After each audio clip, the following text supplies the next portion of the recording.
Ow'ebigendererwa bye okutabula anti era okusinziira ku Robert Kyagulanyi Ssentamu yatutegeeza n'atugamba nti abo muli balabira ku bikolwa byabwe ate era ekiseera bwe kiyitawo muganda wange embeera eyongera okubeera nga eyanika buli kimu ekigenda mu maaso. Kakati Mpuuga bw'atyo ayongedde okubeera nga ayanikibwa. Bwe twogerera abatunuulizi b'ebyobufuzi baranze dda okwebuuza ebigendererwa bya Mpuuga mu kuteekawo Democratic Alliance Movement ye ekigendererwa kiki?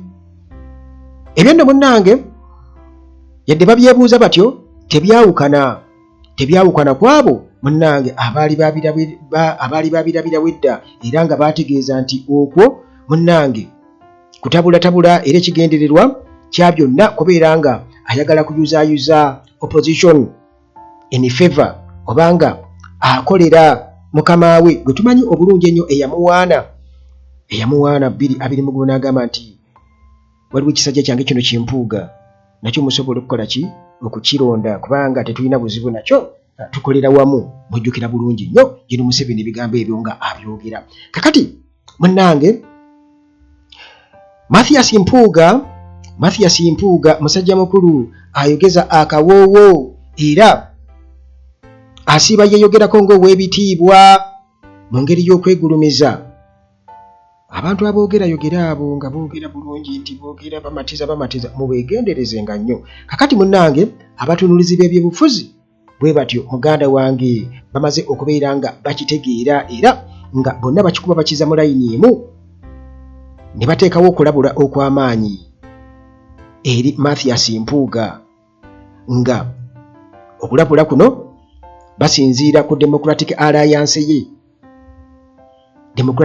Movement ye nga bagamba nti eno erabika ezze ku mulimu omutongole ogw'okwongera okuyuzaayuza opposition landscape. Munnange okulabula kuno munnange kuzze oluvannyuma lw'okulaba biki ebyetoolodde okulaba kazambi eyeetoolodde Democratic Alliance ne political status yaayo. Kakati munnange ne batandika okubeera nga bakubaganya ebirowoozo amaloboozi okuva mu nsonda ez'enjawulo nga bagamba nti eno nga bw'emaze okubeera nga emuliisa nti kati essaawa eno eyagala kubeera nga yeeyubula efuuka ekibiina ky'ebyobufuzi ekyotongodde. Bannayuganda mulina okubeera nga mwegendereza nnyo era ba political observers ne balina okubeera nga buli omu munnange ayogera kino ayogera kiri. Teweerabira gwe anoonya apartment eziri ku mulembe ezirimu buli kimu, ezirimu ekiyungu eky'omulembe, ezirimu eddiiro ery'omulembe, ebisenge eby'omulembe ebisukka mu kimu, wifi ya bwereere, security egguluggulu, bakeyateekazi weebali, kwegamba zirimu buli kimu kye waali badde weetaaga mu nnyumba okukozesa. Okuleka akasenya olina okujja nako, engoye z'opantisi biki ne byonna olina okujja nabyo. Tolowooza nti n'ennikas gyeziri, osobola okujja naye bibi ebyo. Naye ebisigadde byonna gyebiri mu apartment eyo gye nkugamba eya Hillside View Apartments wali ku Ntebe Road just obranchingako bw'otuuka e Namulanda, bw'otuuka e Kajjansi, bw'otuuka Ekitende, awo wonna obranching eyo n'ogenda ku Kasozi Jjanyi. Era munnange awo ozisanga ku kyaki awo omulirwano guli favorable nnyo, si mugotteko ate wali conducive, wasirifu bulungi nnyo w'osobola okuwummulira. Osobola okupangisa ewiiki, olunaku, ennaku 2, omwezi, emyezi 3, emyezi 6 gwe nga bw'obeera oyagadde ku kasente akatono. Aba Hillside View Apartments ennamba nziteekawo wano nga bulijjo.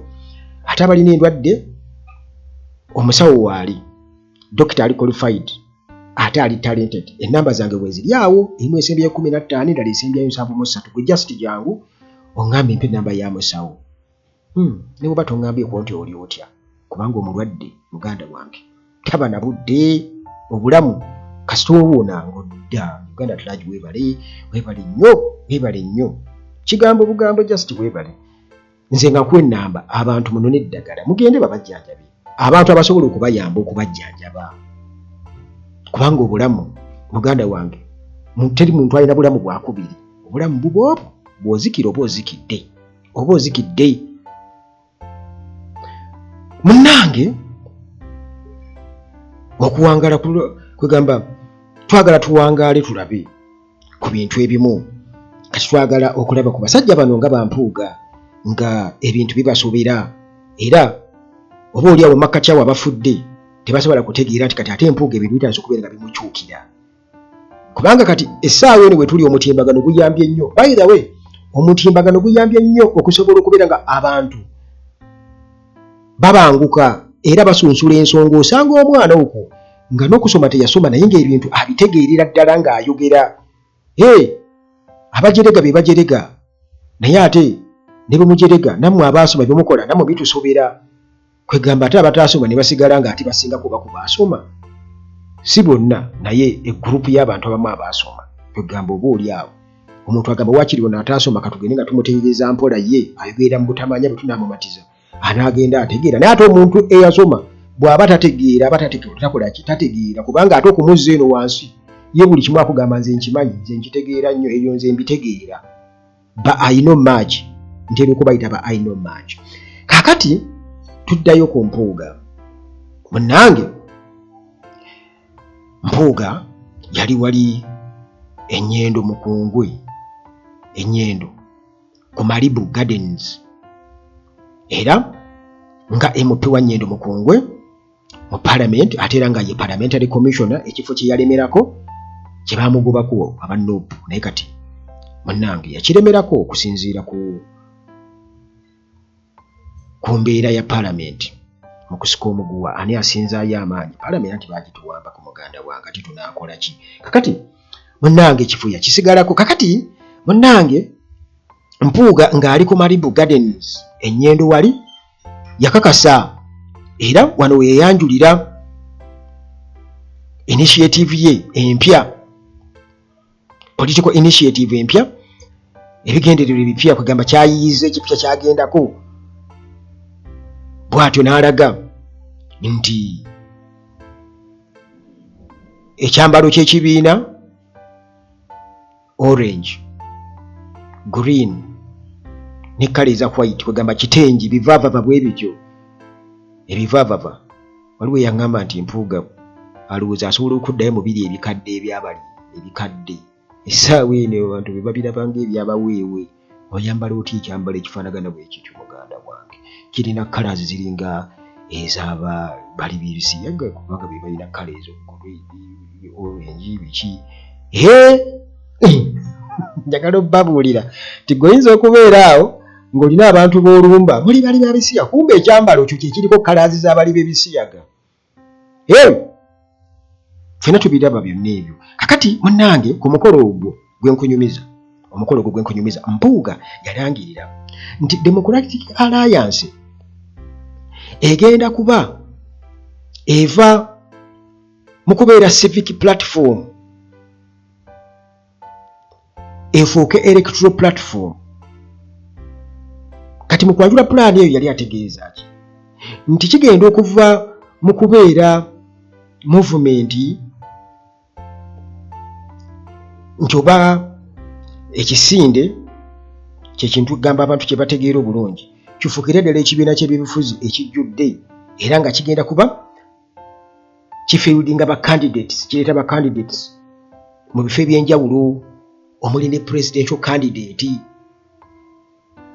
era kigenda kuleeta abantu agenda okwesibawo ku bifo by'okukiikirira constituencies mu Parliament oba ba MP era bw'atyo n'atutegeeza mpuuga nti registration process oba okuwandiisa ekibiina tugamba Democratic Alliance okufuuka Democratic Alliance Party n'atugamba nti process baali bakagamba nti mu kiseera ekyo baali bakakompletingako oba eri ku 70% nti bakakolako ebitundu 7 ku buli 100 kakati okumanya abantu bano kwegamba ebintu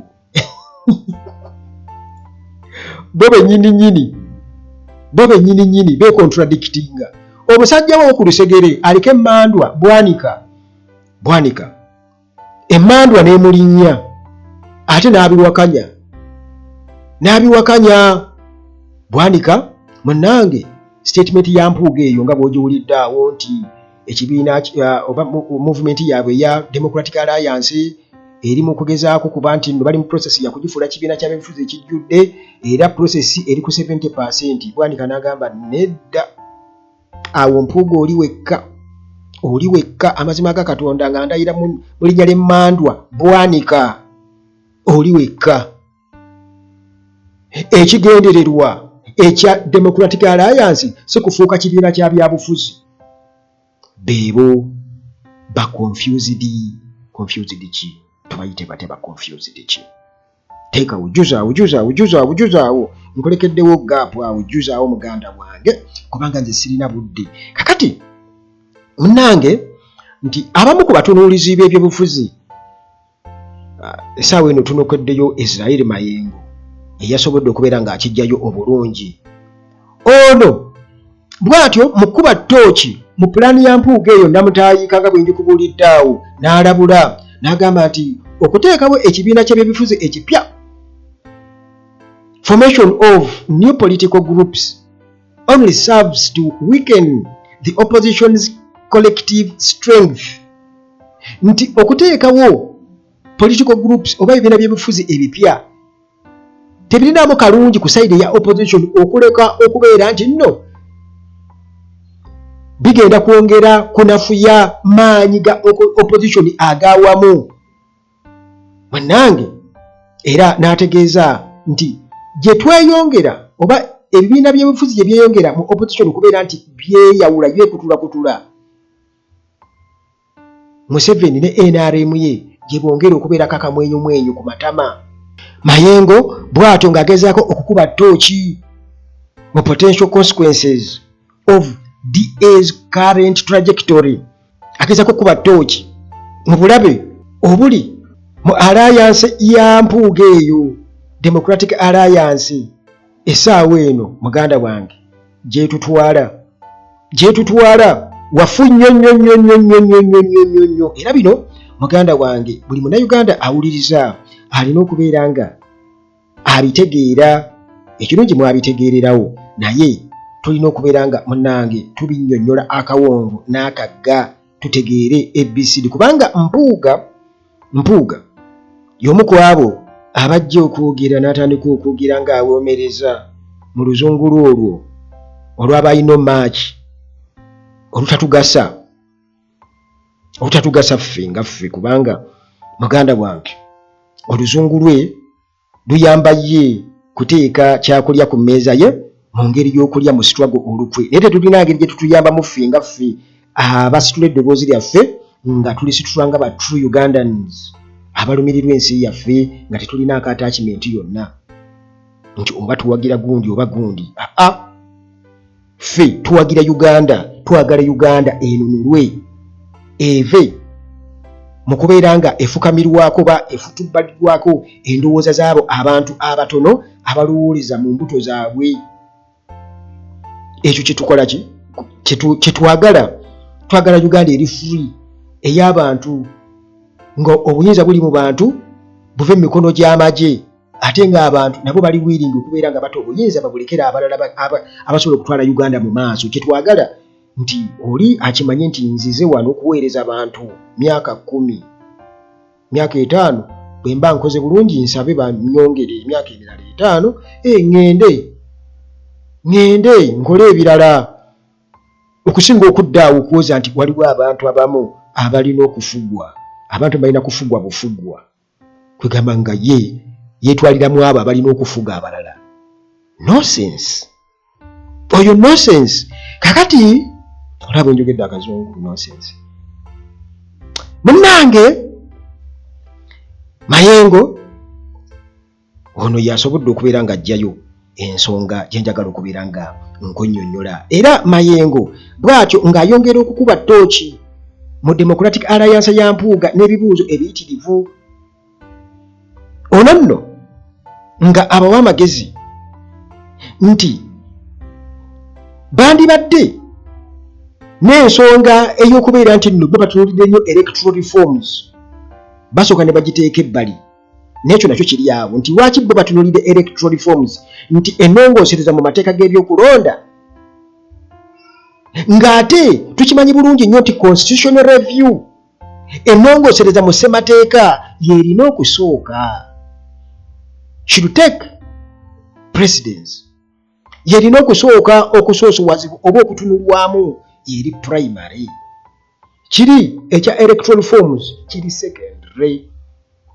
Oba mukitegeera bantu bange muddemu wangi mukitegeera nti omuntu ajja n'abuuka amacco. Okitegeera n'abuuka amacco n'agenda mu kiyungu n'atandika okubeera ng'awoza mujjule nze ndi naye nga n'emmere gy'agenda okujjula tamanyi engeri gye yafumbiddwamu. Tamanyi oba ekonye oba tekonye oba tebayiyeemu mazzi tamanyi.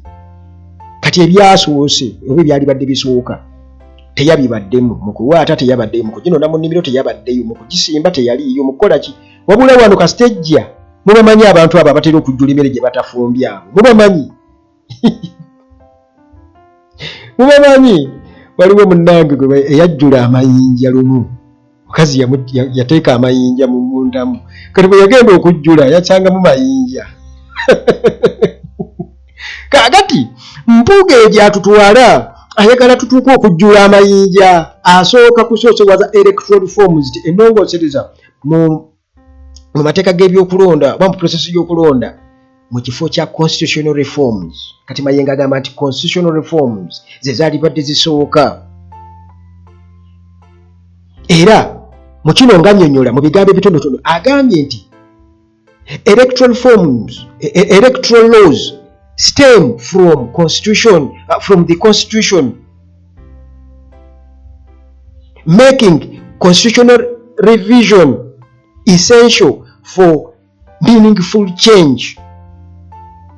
Nti amateeka g'ebyokulonda galambikibwa mu constitution.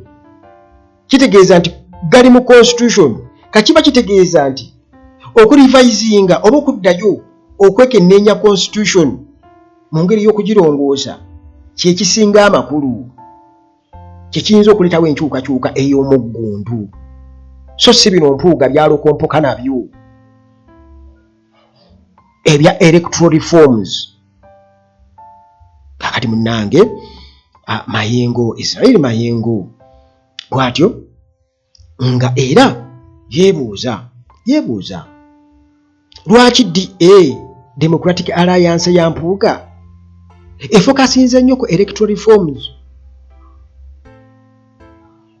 kubanga constitutional review oba gerina okusooka yerina okusooka constitutional review munnange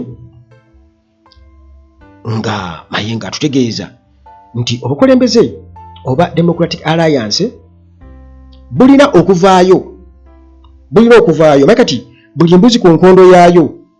Twagala omuntu aveeyo atunnyonnyole balina okuprovidinga clarity on their intentions. Balina okuvaayo batubuulire ABCD ku bigendererwa byabwe ewatali yadde okubikkako. Bamanyi okubikkako ku sugar coatinga kubanga ati Mpuuga ne bw'aba ayogera mulaba tali omukulembeze eyatendekebwa. Njagala okubabuulira waliwo omwana omu kubanga era yensonga lwaki nakugambye nti osanga omuntu nga teyasoma naye ng'ate akubuulidde amazima. Yabagamba yayogera juzi nali ndi ku TikTok n'agamba nti amazima gabeera mazima oba oli oba agakubuulidde akuvuma oba akuwemula oba akukola ki kasita gabanga mazima era gasigala mazima. Gwe ne bw'oba wayogedde nga weerongoosa naye oli n'aba ng'agenda kukuvuma buvumi okuyingizamu sense mu mutwe tekijjawo mazima. Tekijjawo ki mazima. Kakati ebyo ebyokugeza akawowo ebyo mbu bannyonnyola yuza abantu babigaana e Masaka wabirabanga bangoola nze namubalaga Bobi Wine nze namubalaga ne bakigaanirawo kakati nno ekyo Mpuuga kyamusuula nnyo wansi by the way kubanga eyo yali kaali ka meeting sina LC meeting wabula nti ka meeting nga bonoga ka meeting wano mwebwesese twagala kufuna ebigoma tuteeke wali LC tekibeeramu LC kye batukola ki tekiriimu kati just LC nti wanza okujjawo kw'abakungu abatonotono naye initiative yaffe nga ffe abantu nti Uganda Atlagi ne bannayiba bange wana abatonotono tusobola okwekuŋŋaanyaayo of course si bonna nti baba bagenda kusonda kati Mpuuga yali mu ka meeting bwe katu kati abantu kasaba kugoba mu ka meeting akatono bwe katu kiba kitegeeza nti oli mu lusuubo oyinza obutalondebwa na ku bweru singa bwesimbawo kuba abantu babeera baakukyawa era ekyo Mpuuga baba takikozesa nga case study ng'akibuusa amaaso kitegeeza nti okwegulumiza muganda wange babeera baamuloga kuloge n'obuzibe baamuloga kuloge kakati munnange Israel Mayengo agamba nti nga ogyeko ekyokubeera nti nno leadership eya DA has to provide clarity on their intentions era kino ayongera okubeera ng'akikkaatiriza nti current approach yaabwe might benefit the ruling party rather than strengthen opposition forces nti engeri ekkuba lye bakutte okwaŋŋanga ebyobufuzi nabwe gye baagala okutukyama kututwala nti kigenda kugasa bugasa kibiina kiri mu buyinza kya NRM ekya Museveni mukama waabwe okusinga okugumya opposition oba forces za opposition kakati bannange tusemberedde akalulu ka 2026 era bannange political status eri clear naddala wetwogera ku bumu oba unity eya opposition ekyo buli omu akimanyi wetuli essaawa eno era nti plan Mpuuga zaalina ez'okuregisteringa movement yeeyo nazo ziri awo nti zikubaganira mu makkati mu bigendererwa ebyokwawulayawula amaanyi oba okunafuya amaanyi ga opposition era key political figures bolekedde omulimu ogw'amaanyi okubeera nti ate ekyo ekizibu nakyo bakiyiwako amazzi kuba kyokya kirimu ssente nnyingi omusajja akitaddemu ssente njagala okubabuulira akitaddemu ssente era munnange okusinziira ku ba political observers bo bagamba nti internal contradiction kwegamba okukontana okuli munda mu Democratic Alliance oba mu bukulembeze bwa Democratic Alliance regarding its political party status betwogera kukubeera nti baagala okwefuula ekibiina oba kiwandiisa ng'ekibiina ky'ebyobufuzi has created confusion among supporters and stakeholders in Uganda's political landscape. Sigenda kusukka waawo Mukama Katonda abakuume era emboozi zaffe kwe ziri wano ku Uganda Atlagi eziwererako ddala subscribing sharing ate era munnange onyige notification bell